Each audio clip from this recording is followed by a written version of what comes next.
common procedure done in ICU or SNCU or NICU for purpose of investigating and monitoring of any children or babies.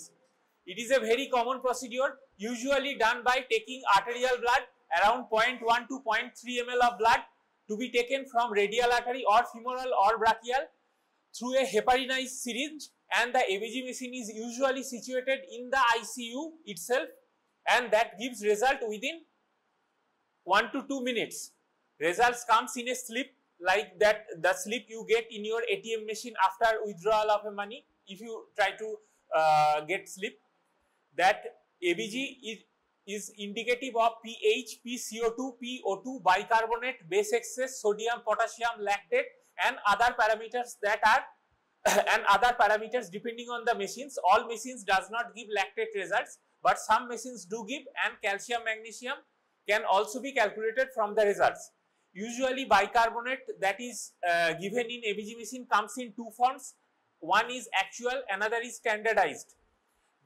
দুটোর মধ্যে difference কি পরে বলবো।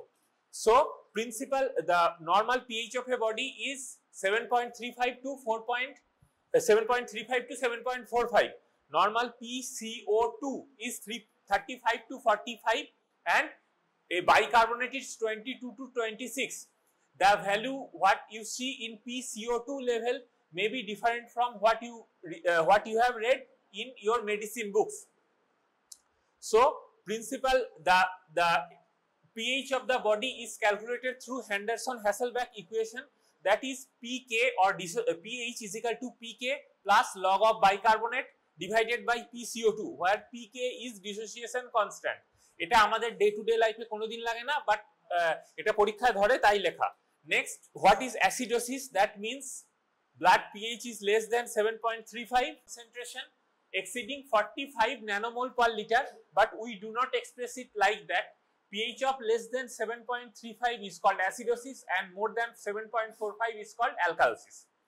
Acidosis can be caused by respiratory causes and metabolic causes. Alkalosis can also be divided into respiratory and metabolic. The principal regulating organ of respiratory acidosis or alkalosis is lungs, and principal organ that helps to control the metabolic portion of the acidosis or alkalosis is kidney. Although there is some overlapping, these equations what you see is the main equation to understand the acid base disorder. CO2 plus H2O, bidirectional reaction combines by carbonic anhydrase enzyme forms H plus and HCO3 minus. In acidosis, there is increased concentration of H plus that causes the reaction to shift to the left side. That means more CO2 will be produced.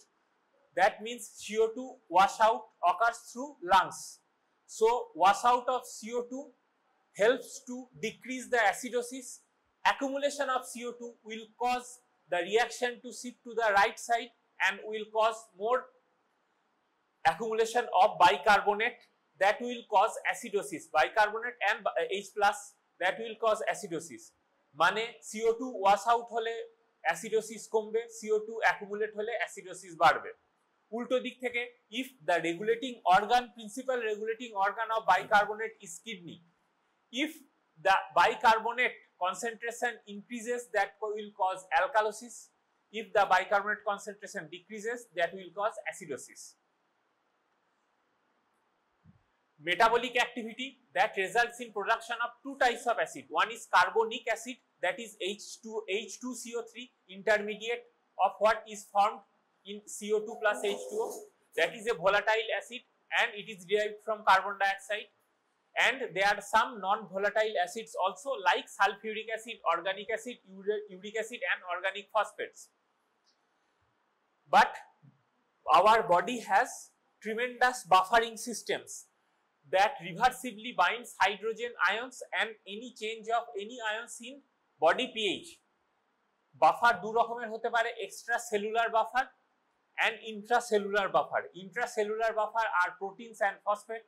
Extracellular buffers include bicarbonate and ammonia.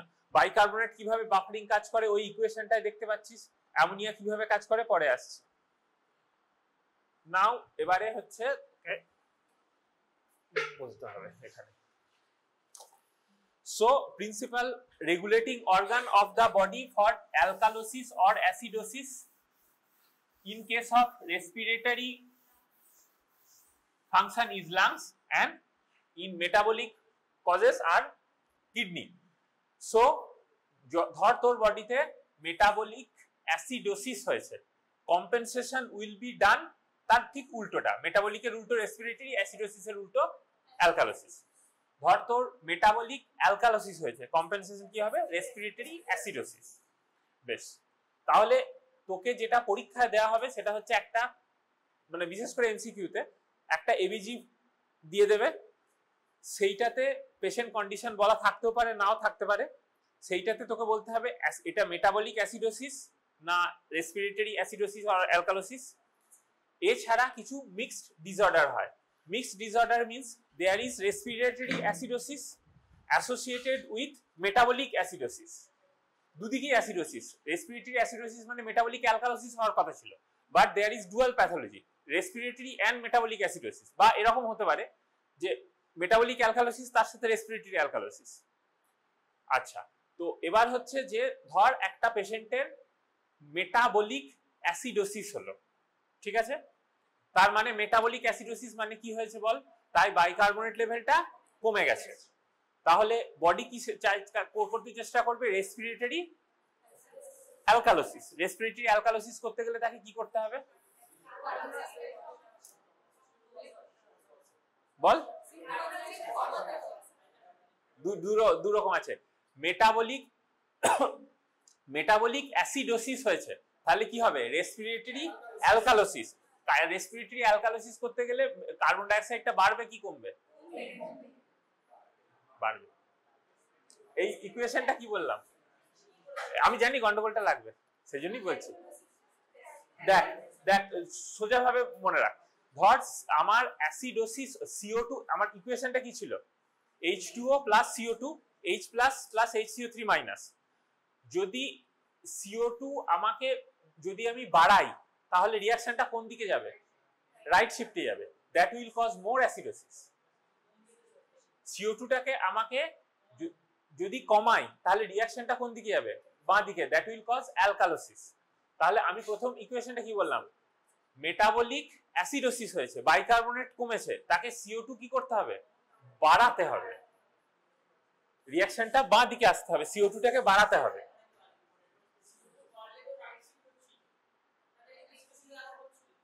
না বলছি, বলে দিচ্ছি, আমি জানি গন্ডগোল লাগবে সেজন্যই। আরেকবার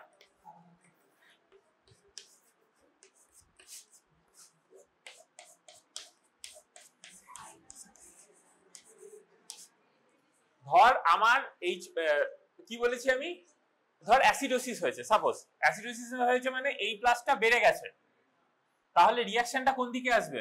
এদিকে আসবে। তাহলে অ্যাসিডোসিস যখন বাড়বে তখন লাং কি করবে? বেশি, মানে আমাদের বেশি CO2 প্রোডাকশন হবে। CO2 বেরোবার একটাই জায়গা আছে আমাদের, লাং। তাহলে বডি কি চাইবে? যে এই CO2 টাকে এদিকে করে এই CO2 টাকে বার করতে, তাই তো চাইবে, যাতে কম্পেনসেট করতে। তাহলে CO2 টা ওয়াশ আউট হবে। উল্টো দিকে ভাব, যদি অ্যালকালোসিস হয় তাহলে CO2 অ্যাকুমুলেট হবে। সো অ্যাসিডোসিস যখন হবে তখন হাইপার ভেন্টিলেশন হয়, যাতে CO2 বেশি ওয়াশ আউট হয়। কোনোদিন ডায়াবেটিক কিটোঅ্যাসিডোসিস, স্যালিসাইলেট পয়জনিং এই পেশেন্ট দেখবি তারা হাঁপাচ্ছে, that increases the CO2 wash out amount. যদি CO2 বা এরকম ভাবে মনে রাখতে পারিস, CO2 অ্যাকুমুলেট হলে অ্যাসিডোসিস হবে। CO2 যদি বেরিয়ে যায় তাহলে অ্যালকালোসিস হবে। এখানে আমার প্রাইমারি প্যাথোলজি কি? Metabolic acidosis. তাহলে আমাকে রেসপিরেটরি অ্যালকালোসিস করতে হবে। বল। হ্যাঁ CO2, হ্যাঁ CO2 টাকে আমাকে, আমি কি প্রথমটা কি বলেছি? এই প্রথমটা আমি অ্যাসিডোসিস না বলেছিলাম না অ্যালকালোসিস বলেছিলাম? হ্যাঁ প্রথমটা অ্যাসিডোসিস। ধর আমি বলছি মেটাবলিক অ্যাসিডোসিস হয়েছে, মেটাবলিক, তাহলে আমি রেসপিরেটরি কি করতে হবে? আমাকে অ্যালকালোসিস, তাহলে আমাকে CO2 ওয়াশ আউট করতে হবে, তাহলে হাইপার ভেন্টিলেশন। প্রথম যে এক্সাম্পলটা বলেছিলাম মেটাবলিক অ্যালকালোসিস যদি হয় তাহলে রেসপিরেটরি অ্যাসিডোসিস হতে হবে, সেক্ষেত্রে CO2 আমাকে রিটেন করতে হবে। বেশ, উল্টোটা ভাব। তাহলে এবারে হচ্ছে যদি প্রাইমারি প্যাথোলজি মেটাবলিক থাকে তাহলে compensation will be by respiratory. That respiratory compensation occurs within hours, 2-4 ঘন্টার মধ্যে। কিভাবে? ধর তো অ্যাসিডোসিস হলো, সেক্ষেত্রে কি করতে হবে? আমাকে wash out, CO2 wash out করতে হবে, হাইপার ভেন্টিলেশন শুরু হয়ে গেল। That compensation, respiratory compensation occurs within hours। উল্টো দিকে প্রাইমারি প্যাথোলজিটা যদি রেসপিরেটরি হয় তাহলে compensation has to be done through metabolic pathway, that requires time 3 to 5 days।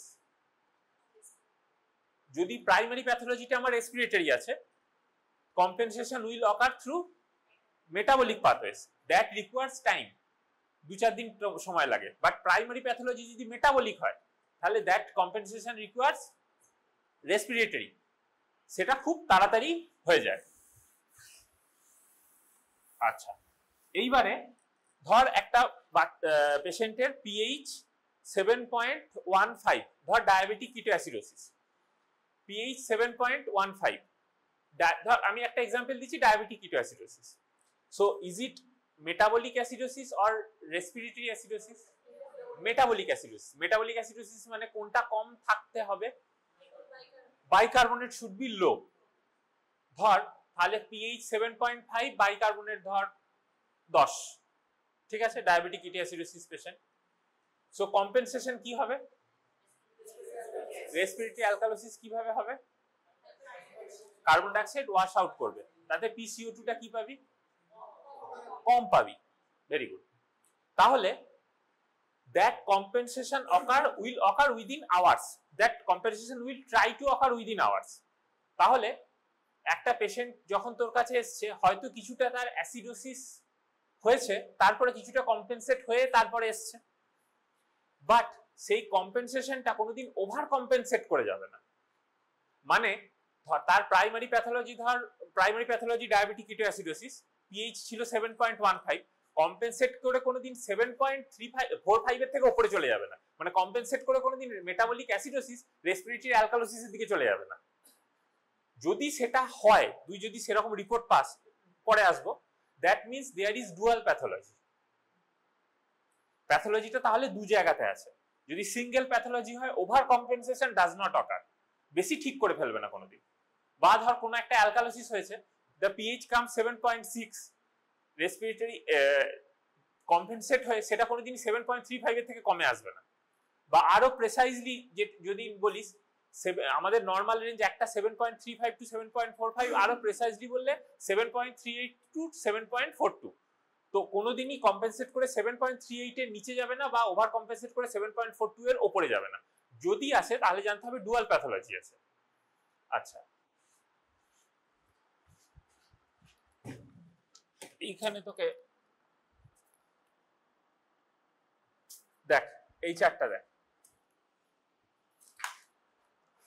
একটা একটা করে, গোটাটা একসাথে দেখিস না, গন্ডগোল হয়ে যাবে। ফার্স্ট, ব্লাড pH তুই দেখেছিস। প্রথমে ধর তুই অ্যাসিডোসিস পেয়েছিস। অ্যাসিডোসিস দুভাবে হতে পারে। এক, কি হয়েছে? PCO2 বেড়ে গেছে। ধর primary pathology is the lung, কি করেছে? সে PCO2 বাড়িয়ে দিয়েছে, দ্যাট ক্যান কজ অ্যাসিডোসিস। আর কি হতে পারে? বাইকার্বনেট কমে গেছে, that will also can cause acidosis. So যদি PCO2 বেরোয়, CO2 প্রাইমারি অর্গান কোনটা? Lung, that will cause respiratory acidosis. Bicarbonate মেটাবলিজমের প্রাইমারি অর্গান কোনটা? Kidney, that will cause metabolic acidosis. তাহলে রেসপিরেটরি অ্যাসিডোসিস হয়েছে, তার কম্পেনসেশন কি হবে? Metabolic alkalosis. মেটাবলিক অ্যালকালোসিস কি করতে পারে? বাইকার্বনেট রিঅ্যাবজর্পশন বাড়াবে। তাহলে আমি বাইকার্বনেটটা বাড়বে এখানে। So that is respiratory acidosis with compensatory metabolic alkalosis. এই চারটা তোদের সবার বইতে আছে, ছবি তোলার কোনো দরকার নেই, সবার বইতে আছে, ঘাইতে আছে। আচ্ছা, উল্টোটা ভাব, অ্যাসিডোসিস আরেকটা ভাবে হতে পারে, সেটা হচ্ছে বাইকার্বনেট কমে গেছে। So that is called metabolic acidosis. তার কম্পেনসেশন কি হবে? Respiratory alkalosis. অ্যালকালোসিস হতে গেলে CO2 টাকে কি করতে হবে? বল, ওয়াশ আউট করতে হবে। দ্যাটস ওয়াই PCO2 কমে গেছে। That is metabolic acidosis with compensatory respiratory alkalosis. যে প্রথম এক্সাম্পলটা দিলাম ডায়াবেটিক কিটোঅ্যাসিডোসিস, দিস এই টাইপের পিকচারটা পাবি, metabolic acidosis with compensatory respiratory alkalosis. উল্টোটা ভাব, যদি অ্যালকালোসিস হয়েছে then there is decrease in PCO2 or increase in bicarbonate. If that PCO2 is decreased, then there is respiratory alkalosis is the primary pathology. There will be compensatory decrease in bicarbonate, so that is respiratory alkalosis with compensatory metabolic acidosis. উল্টোটা ভাব, bicarbonate বেড়ে গেছে, that means metabolic acidosis হয়েছে, that will cause metabolic alkalosis হয়েছে, that will cause compensatory respiratory acidosis. Respiratory acidosis মানে CO2 টাকে বাড়াতে হবে, hypoventilation, so that is PCO2 টাকে বেড়েছে, so metabolic alkalosis with compensatory respiratory acidosis. আচ্ছা, এবার এই যে কম্পেনসেশনটা রেসপিরেটরি অ্যালকালোসিস বলছি, PCO2 টাকে কমছে, কিভাবে আমি PCO2 টাকে কমাতে পারি? হাইপার ভেন্টিলেট করে, মানে ট্যাকিপনিয়া করে। পেশেন্টের PCO2 কিভাবে কমতে পারে? তা সে রেসপিরেটরি রেটটাকে বাড়াতে পারে। টাইডাল ভলিউম পেশেন্ট খুব একটা বাড়াতে পারে না, সে রেসপিরেটরি রেট বাড়িয়ে CO2 টাকে ওয়াশ আউট করবে। আবার উল্টো দিকে PCO2 বাড়বে কিভাবে? হাইপো ভেন্টিলেশন করে, মানে রেসপিরেটরি ডিপ্রেশন হয়ে যাবে, that will cause accumulation of CO2। আচ্ছা, এই যে কম্পেনসেশন যেগুলো হচ্ছে, that compensation will act up to a certain point, তারপরে যদি প্রাইমারি প্যাথোলজিটা না সেটেল হয়, that compensatory mechanism will fail definitely. ধর এই যে যেমন আমি PCO2 টাকে কমাতে বলছি, PCO2 নরমাল লেভেল কত বললাম আমরা? 35 to 45। মেটাবলিক অ্যাসিডোসিস হয়েছে, পেশেন্ট হাইপার ভেন্টিলেট করে PCO2 টাকে কমাতে চেষ্টা করছে, PCO2 কমছে 25, তাতেও পিএইচ ঠিক হলো না, আরো কমছে 20, আরো কমছে 10, আরো কমছে 5। তো there is certain limit after which, তারপরেও যদি প্রাইমারি প্যাথোলজিটা ঠিক না হয়, then the amount of CO2 needed to stimulate our respiratory center in brainstem will cease to act, then the patient will hypoventilate. একটা সেগমেন্ট পর্যন্ত ও হাইপার ভেন্টিলেট করে CO2 wash out করতে চেষ্টা করবে, বাট PCO2 লেভেল কমার একটা limit আছে, তার থেকে নিচে চলে গেলে রেসপিরেশনটাই বন্ধ হয়ে যাবে। বিকজ দ্যাট অ্যামাউন্ট, তোদের রেসপিরেটরি ফিজিওলজি মনে কর, তার মধ্যে রেসপিরেটরি ড্রাইভের একটা পয়েন্ট ছিল PCO2 লেভেল ইন ব্লাড, হ্যাঁ, অক্সিজেনের উপর ডিপেন্ড করে, PCO2 এর উপর ডিপেন্ড করে, সো রেসপিরেটরি ড্রাইভটাই চলে যাবে, তখন পেশেন্ট আর ভেন্টিলেট করবে না। উল্টো দিকে ভাব, ধর PCO2 লেভেল বাড়তে শুরু করেছে, মেটাবলিক অ্যালকালোসিস হয়েছে, PCO2 লেভেল বাড়তে শুরু করেছে, বাড়তে বাড়তে একটা সময় কিন্তু CO2 টক্সিসিটি হয়ে যাবে, তখন ব্রেনস্টেম ডিপ্রেশন হয়ে যাবে। এমনি তো পেশেন্ট হাইপোভেন্টিলেট করছে, এবার হাইপোভেন্টিলেশন করছে, CO2 বাড়াচ্ছে যেমন, তার সাথে সাথে হাইপোভেন্টিলেশন করলে তো অক্সিজেনটাও কমবে, যখন আলটিমেটলি অক্সিজেনটা কমে মায়োকার্ডিয়াম ডিপ্রেশন হয়ে যাবে, তখন হার্ট ফেলিওর করে যাবে। So this compensatory mechanisms acts up to a certain level, after that mechanism falls. উল্টো দিকে ভাব, ধর আমি এখানে বাইকার্বনেট বাড়াতে শুরু করেছি, মানে কি অ্যালকালোসিস করতে শুরু করেছি মেটাবলিক, তো কিডনির যে এটা বাইকার্বনেট কিভাবে বাড়াবে, কিডনি বাইকার্বনেট রিঅবজর্পশন বাড়াবে, তো তার একটা আপ টু সার্টেন লেভেল আছে, তারপরে ম্যাক্সিমাম রিঅবজর্পশন ক্যাপাসিটি হয়ে গেলে আর রিঅবজর্ব করতে পারবে না। উল্টো দিকে বাইকার্বনেট এটা এক্সক্রিটরি ক্যাপাসিটি, তারও একটা আপার লিমিট আছে, তার বেশি হলে করতে পারবে না। আচ্ছা, এবারে হচ্ছে দাঁড়া, এই পর্যন্ত কারোর বুঝতে অসুবিধা আছে কিনা বল, তারপরে পরেরটা আসছে। কিছু বুঝতে অসুবিধা থাকলে বল, নাহলে পরেরটা বুঝতে পারবি না, ঘেটে যাবে।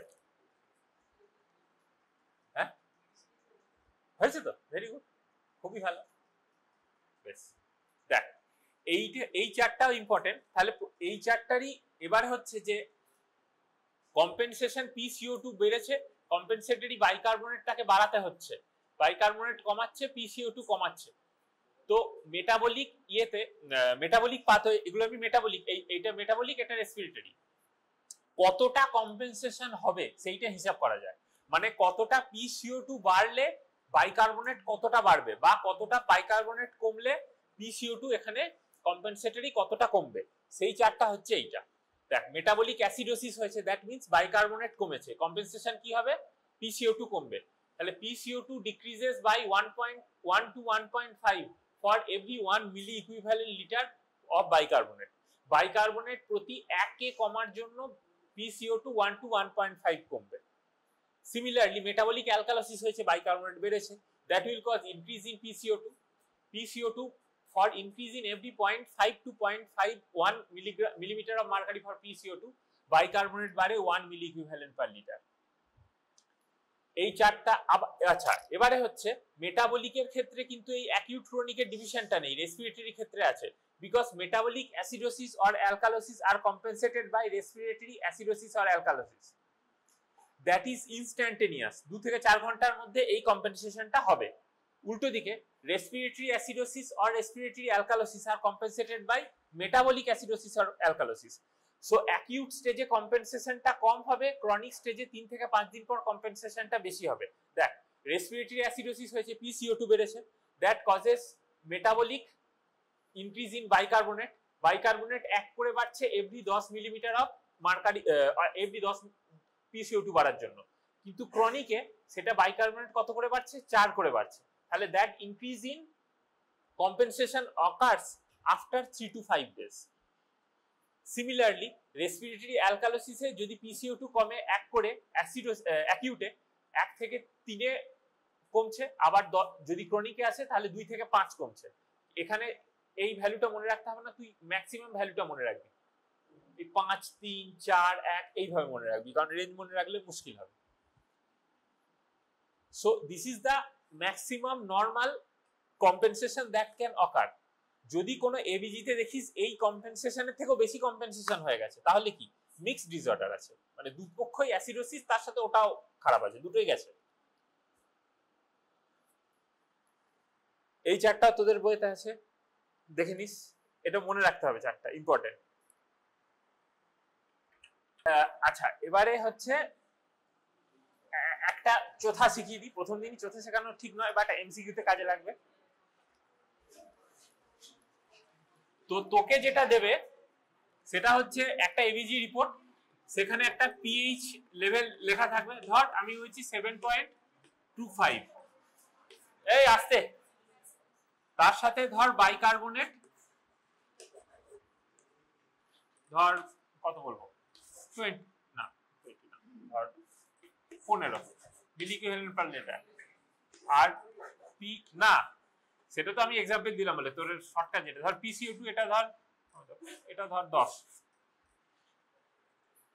তো তুই কি দেখবি MCQ করার জন্য? হ্যাঁ, pH দেখবি, বাইকার্ব দেখবি। এখানে pH কি হয়েছে, কমেছে, কমেছে। চৌথাটা হচ্ছে যদি দুটো ডিরেকশন সেম থাকে তাহলে ডিরেকশনটা হবে metabolic. Metabolic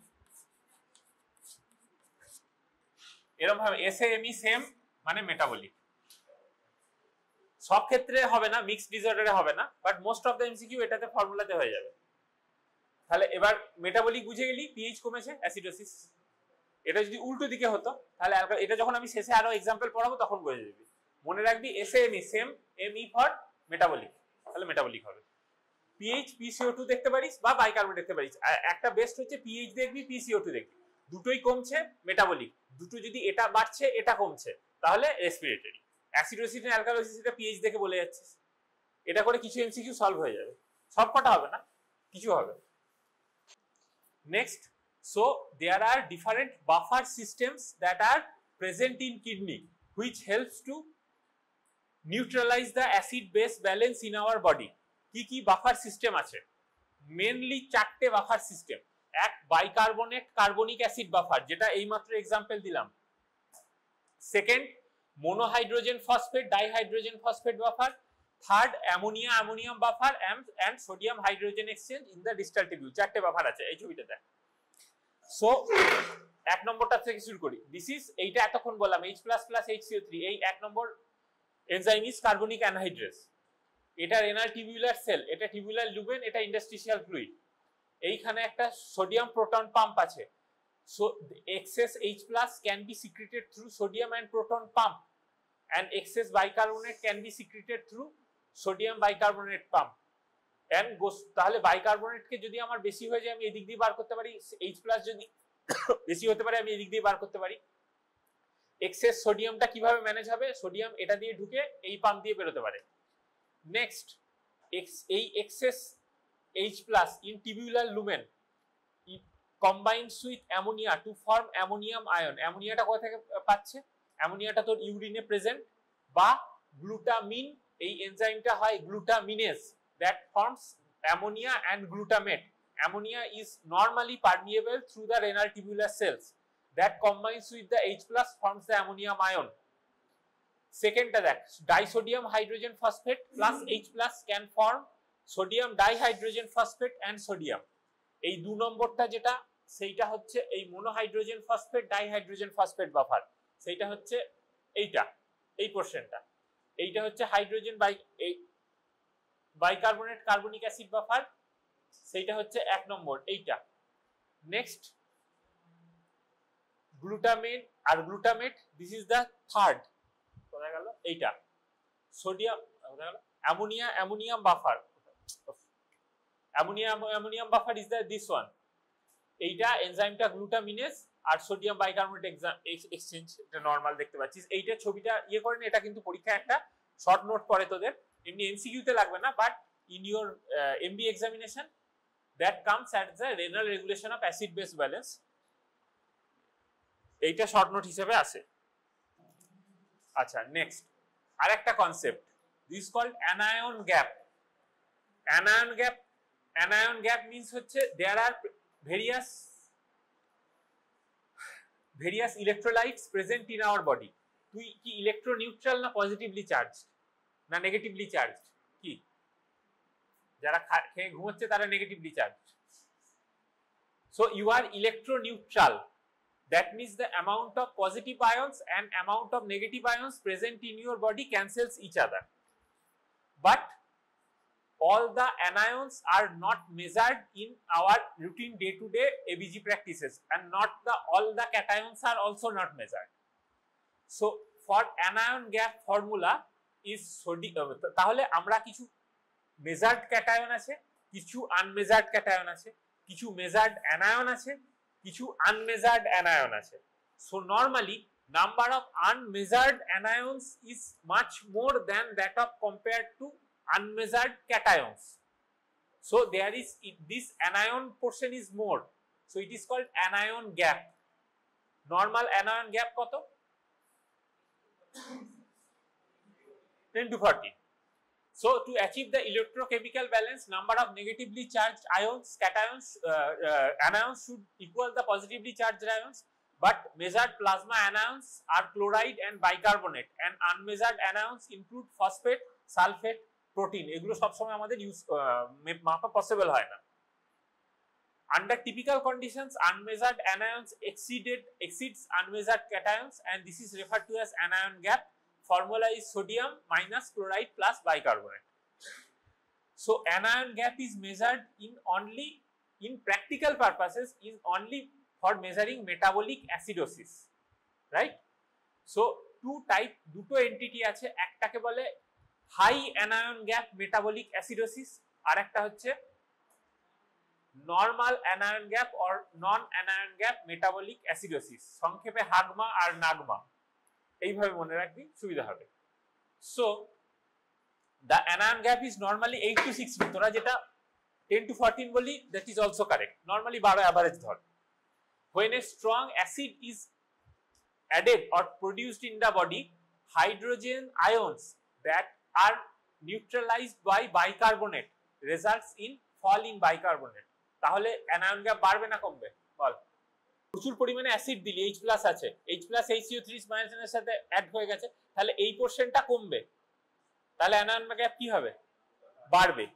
so increase H plus ion causes increase in anion gap। So this is called high anion gap metabolic acidosis or HAGMA। উল্টোটা ভাব, অ্যাসিডোসিস আরেকটা ভাবে ভাবতে হতে পারে, বাইকার্বনেট লস হতে পারে। দেখা গেছে if there is loss of bicarbonate then there is compensatory increase in chloride ions in body, so this portion remains constant, so anion gap remains constant, so it is called non-anion gap or normal anion gap metabolic acidosis or hyperchloremic metabolic acidosis, কারণ এখানে compensatory chloride বাড়ছে। তাহলে দুটো রকম anion gap metabolic acidosis হতে পারে, high anion gap or normal anion gap, আর একটা কি নাম, হাইপারক্লোরেমিক মেটাবলিক। আচ্ছা, কি কি অ্যাসিড হতে পারে? That can be inorganic like phosphate or sulphate, or organic like keto acid or lactate, or maybe exogenous acid like salicylate. That acids incompletely neutralized by bicarbonate and causes increase in anion gap. Hypoalbuminemia is the most common cause of low anion gap. কেন বল? কেউ একটা বল। Low anion gap যদি হয়, hypoalbuminemia is the most common cause. Proteins are negatively charged. So আমার anion gapটা normally কেন anion gap পাচ্ছি? Because unmeasured anions are more than that of unmeasured cations. তার যদি তার আনমেজার্ড অ্যানায়নের মধ্যে 1 is protein that is negatively charged, সেইটা যদি normally হাইপোঅ্যালবুমিনেমিক patient হয়, তার অ্যানায়ন গ্যাপ এমনি নরমাল হবে। So if you are getting a patient with low anion gap, then rule out hypoalbuminaemia আর হাইপোপ্রোটিনেমিয়া কোনোভাবে। Albumin represents about half of the total unmeasured anion pool. For every decrease in 1 gram of albumin, plasma anion gap decreases by 2.5 milliequivalent per liter. মানে ধর তোর albumin level, আমাদের protein level normally কত থাকে? 7.5, 4.5 to 6.5 to 7.5। Albumin কত থাকে? 4.5 to 5.5। ধর তার অ্যালবুমিন নেফ্রোটিক সিনড্রোমের পেশেন্ট, অ্যালবুমিনই তার আছে 1.5, তার অ্যানায়ন গ্যাপ নরমালি কম হবে। আচ্ছা, এবারে চারটে এন্টিটি আলাদা আলাদা ভাবে পড়তে হবে। One is metabolic acidosis, metabolic alkalosis, respiratory acidosis, respiratory alkalosis আর মিক্সড ডিসঅর্ডার। সো তার মধ্যে most common and most important is metabolic acidosis, যেটা আমরা ডে টু ডে সব প্র্যাকটিসে নর্মালি করি, আর পরীক্ষা তো সব থেকে ম্যাক্সিমাম শর্ট নোট এই মেটাবলিক অ্যাসিডোসিসটাই আছে। So metabolic acidosis is an acid-base disorder characterized by decrease in serum pH, loss in plasma bicarbonate or increase in hydrogen ion concentration. জানিস তোরা এটা কিছু নেই। আচ্ছা, এইটা কিন্তু মনে রাখতে হবে। Causes and underlying mechanism and example of metabolic acidosis in children. The example যেটা তোরা অ্যাডাল্টে পড়েছিস তার থেকে এটা অনেকটা ডিফারেন্ট হবে, বিকজ অ্যাডাল্টের কজগুলো আমরা চিলড্রেনের কজগুলো আলাদা ম্যাক্সিমাম ক্ষেত্রে। সো দুটো ভাগে গ্রসলি ডিভাইড কর। One is elevated anion gap or HAGMA high anion gap metabolic acidosis, another is hyperchloraemic or normal anion gap metabolic acidosis. আচ্ছা, elevated anion gap metabolic acidosis কি কি হতে পারে? Increased acid production, sepsis, shock, poisoning. Sepsis শকে কেন acid production হবে? Common sense কি বলে? হাইপোপারফিউশনে কি অ্যাসিড প্রোডিউস হবে? Lactic acid. So you get in metabolic acidosis, if your AVG strips has lactate in it, you will get increasing lactate concentration. So increased this shock sepsis will produce increased lactic acid that will cause anion gap increase and acidosis, metabolic acidosis. Poisoning এ কি হতে পারে? Ethanol, methanol, ethylene glycol poisoning and some inborn error of metabolism can cause acidosis. Inborn error of metabolism তোদের পড়ানো হয়েছে? So again another example is ketoacidosis. Ketoacidosis কি হতে পারে? Diabetic ketoacidosis and starvation, protein energy malnutrition, severe acute malnutrition. You can get acidosis. There is also metabolism of fat is increased and the acids that are produced in decay is তিনটে পরপর বলে যা। কি কি acid বেরোয় ডিকেতে? Diabetic কিটোঅ্যাসিডোসিসে কি কি acid হয়? অ্যাসিটোন, অ্যাসিটাইলসাইড আর বিটা হাইড্রোক্সিবিউটাইরিক অ্যাসিড। সো সেইখানে অ্যাসিডোসিস হতে পারে। এক্সোজিনাস অ্যাসিড মানে salicylate poisoning, failure of acid excretion like acute or chronic renal failure. Next, normal anion gap or hyperchloremic metabolic acidosis. What are the example? Renal loss of bicarbonate কি কি হতে পারে? আচ্ছা, তোদের কিডনিতে রেনাল টিউবুলার অ্যাসিডোসিস পড়ানো হয়েছে? হয়েছে? কতগুলো টাইপ আছে? তাহলে এক্সাম্পল গুলো আমি বোঝাতে পারবো না। আরটিএ পড়ানো হয়েছে, renal tubular acidosis, proximal distal type 4 ওগুলো পড়ানো হয়েছে?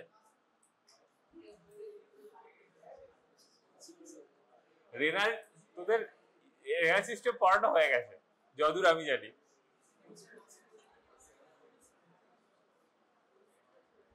So renal loss of bicarbonate occurs in proximal or type 2 renal tubular acidosis. Excess ingestion of acidozolamide. কিসে দেওয়া হয় অ্যাসিডোজোলামাইড? হ্যাঁ হ্যাঁ, মোশন সিকনেস। আর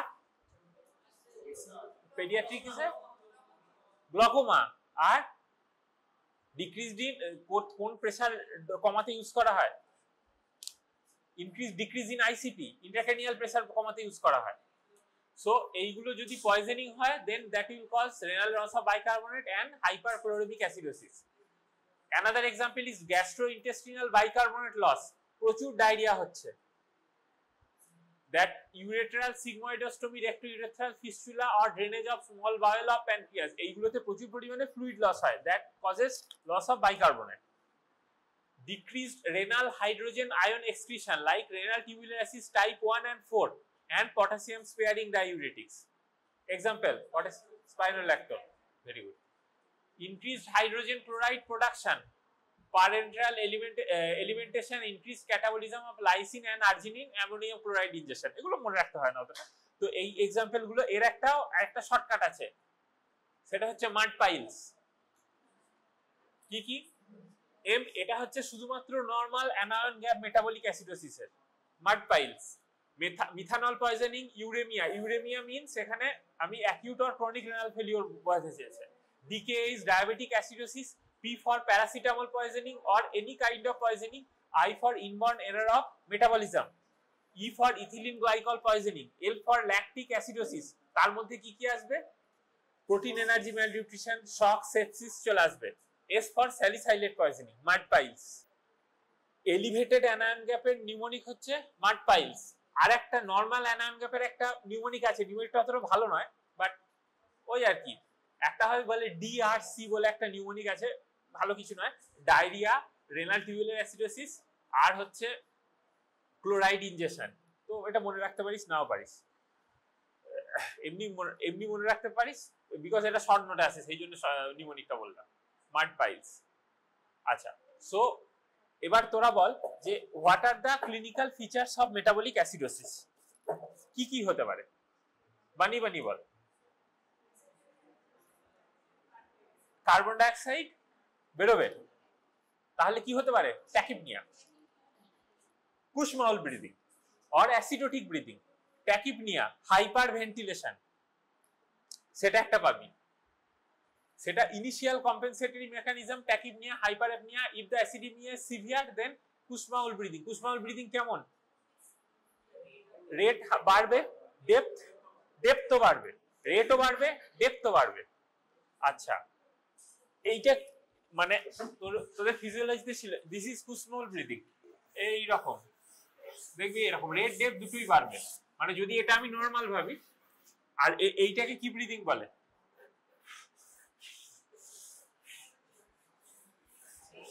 চেইন স্ট্রোক ব্রিদিং। ঠিক আছে, জানিস।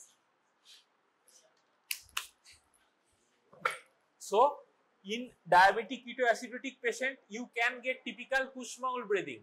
অনেক সময় পেশেন্ট ডায়াবেটিক কিটোঅ্যাসিডোসিসে পেশেন্ট আমাদের কাছে প্রেজেন্ট করে বাচ্চার শ্বাসকষ্ট হচ্ছে বলে, বিকজ তার রেসপিরেটরি প্যাটার্নটা খারাপ।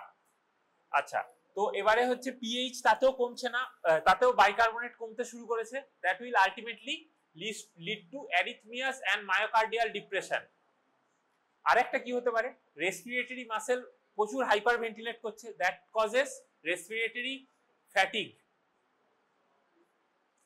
এক সময় আলটিমেটলি কি হবে, ও রেসপিরেটরি মাসেলটা টানতে পারবে না, ছেড়ে দেবে, রেসপিরেটরি ফেলিওর। যখন রেসপিরেটরি ফেলিওর, তার আগে seizure, shock and multi organ failure. Clinical feature আলাদা করে কিছু নয়, ডিপেন্ডিং অন দা কজ। তুই প্রত্যেকটা কজ ভাব তার ক্লিনিক্যাল ফিচার কি কি হতে পারে, সেগুলি মেটাবলিক অ্যাসিডোসিসের ক্লিনিক্যাল ফিচার। আরেকটা খুব common cause of metabolic acidosis in our paediatric patients, in our neonate patient is birth asphyxia. Birth অ্যাসফিক্সিয়াতে কি হয় বল, বল। হ্যাঁ, পরের দিকে মেটাবলিক অ্যাসিডোসিস হয়, বিকজ তার কিডনি কম্পেনসেট করতে পারে না। যদি তার হাইপক্সিয়াটা খুব কম সময়ের জন্য থাকে, দ্যাট উইল অ্যাসিডোসিস। বাট যদি hypoxia ultimately lead to organ damage, that will lead to metabolic acidosis. So what is the treatment? Treatment কি করবি? ফার্স্ট অফ অল, ট্রিটমেন্ট আলাদা করে কিছু নেই, ট্রিটমেন্ট অফ দ্য কজ। মানে তোর প্রাইমারি যে কজের জন্য ওই অ্যাসিডোসিসটা হচ্ছে, সেইটাকে ট্রিট করতে হবে। সো ধর এখানে আমি টাইপ 2 রেনাল টিউবুলার অ্যাসিডোসিস, এর ট্রিটমেন্ট হচ্ছে bicarbonate, oral bicarbonate. Diarrhoea treatment fluid therapy, sigmoidostomy, closure of sigmoidostomy. ধর এখানে যেমন সেপসিস, শক, মানে তোকে ফ্লুইড ম্যানেজ করতে হবে। পয়জনিং এর management in poisoning line. Diabetic ketoacidosis মানে you have to infuse insulin. So there is treatment আলাদা করে কিছু নয়, is the most treatment is the underlying cause. আচ্ছা, আরেকটা আমাকে কেউ বল, ধর অ্যাসিডোসিস হয়েছে কোনো কারণে, তাহলে আমি বাইকার্বনেট তো দিতে পারি, তাহলে অ্যাসিডোসিস কারেক্ট হয়ে যাবে, দেবো না কেন, মানে দিই না কেন? এত কঠিন দরকার নেই। ধর একটা পেশেন্টের সিভিয়ার, একটা পেশেন্টের অ্যাসিডোসিস হয়েছে, তাকে আমি বাইকার্বনেট দেবো কি? ধর পিএইচ 7.2 অ্যাসিডোসিস, প্রচুর পরিমাণে H+ আছে, আমি যদি বাইরে থেকে বাইকার্বনেট দিই, that will neutralize the H+, bicarbonate দিলে তো সমস্যা মিটে যেত। হ্যাঁ বল। না, আমি ততটাই দেবো যতটা ওর এক্সেস H+ কে কম্পেনসেট করতে পারে, তাহলে দিতে পারতাম তো। ভাব কেন দিন, মানে প্রথম কথা কাকে দেবো আর কাকে দেবো না, না দিলে কেন দেবো না, বলেই দিলাম অ্যান্সারটা। দূর,